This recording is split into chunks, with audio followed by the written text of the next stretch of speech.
What's going on, guys? Welcome back to another episode of JY Throws. We are outside today. It's actually a beautiful warm day today, but definitely think it's going to rain. So I'm going to try to get practice in while I can, get a nice warm up for my wrist, doing some slams into the ground, some picking in the field, and then there's some things that I want to go over for the back of the circle today.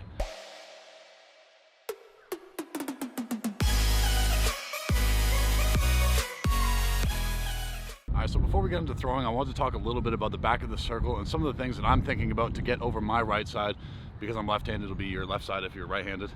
The first thing that I want to point out is that universally across all really good throwers, if you look, there's two main positions that they're hitting, and one of them is coming out of the back, and that's what I want to try to get across to you guys today so you can understand what positions you're looking for, and then hopefully I can explain how to get to them a bit easier.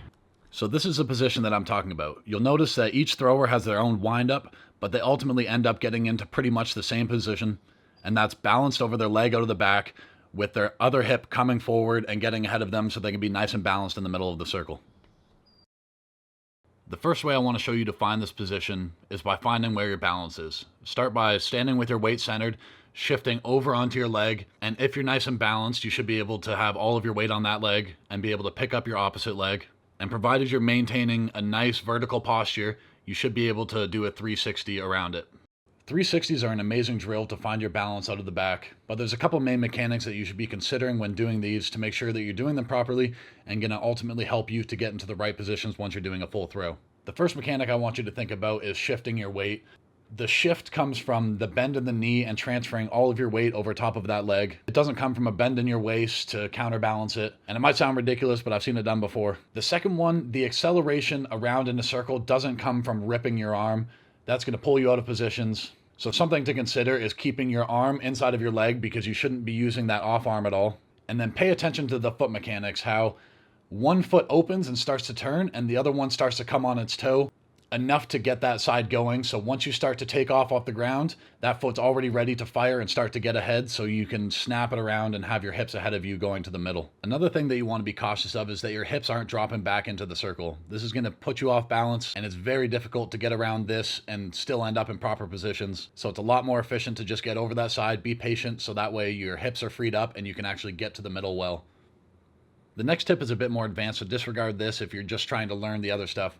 But the only direction into the middle of the circle that I'm feeling is my knee dropping down to the middle. This creates a stretch through my groin that helps snap my leg to the middle. So that's just something to pay attention to and maybe consider as you get more comfortable with the 360s and moving through the ring and being balanced.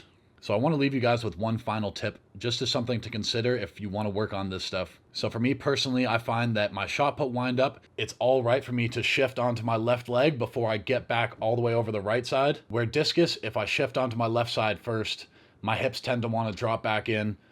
So on my wind and discus, I try to stay more centered, and that helps me get over my right side, where shot put, the shift is okay. Whew, well, now that that's out of the way, hopefully it all made sense, because right now I'm just recording a bunch of the drills that I'm doing, and I'm going to go home and talk about it later, so I'm trying to think of all the different angles and different shots that I want to explain to you guys. All right, I'm going to go on to some South Africans, thinking get over that right side, which now hopefully makes sense. Feel the direction to the middle, and then keep the ball in its orbit, which if you saw yesterday's video will also hopefully make some sense.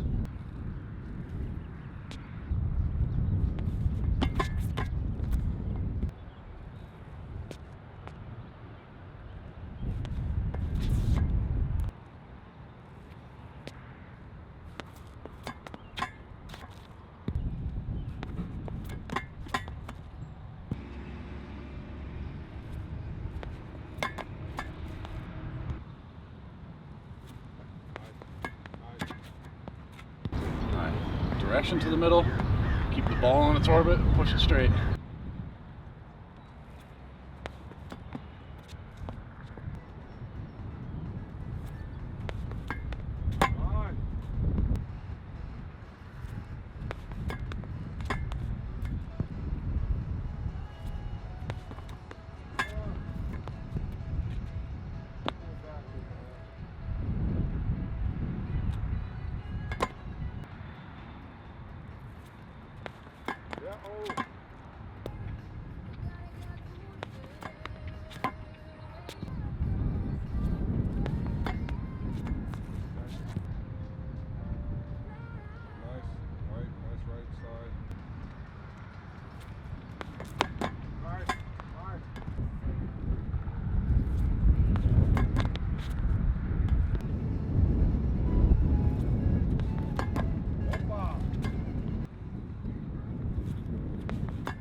Hey.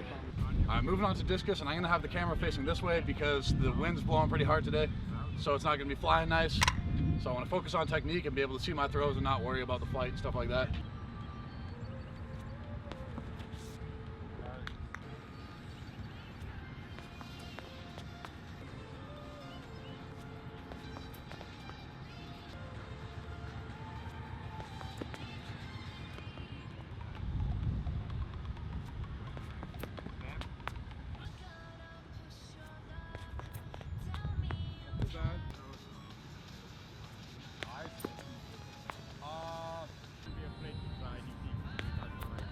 Yeah, nice.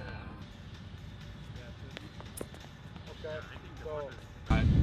Keep the disc with me out of the back, don't let it get behind. okay. Okay, yeah. Ooh. Opa. Yes. Oh, yes.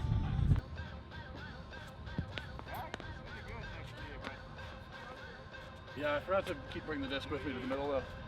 Probably was behind a bit. Alright guys, that's going to wrap it up for me today. Things are feeling awesome technically. I'm really getting some good things accomplished that I'm liking a lot. Just if I can continue to keep working my technique and working on the tempo rather than trying to go fast, I seem to be getting some good throws, some good consistency, and things are starting to feel awesome. Anyway, thank you very much for watching. If you enjoyed the video, leave a like, and if you really enjoyed it, subscribe for more. I'll see you guys in the next one.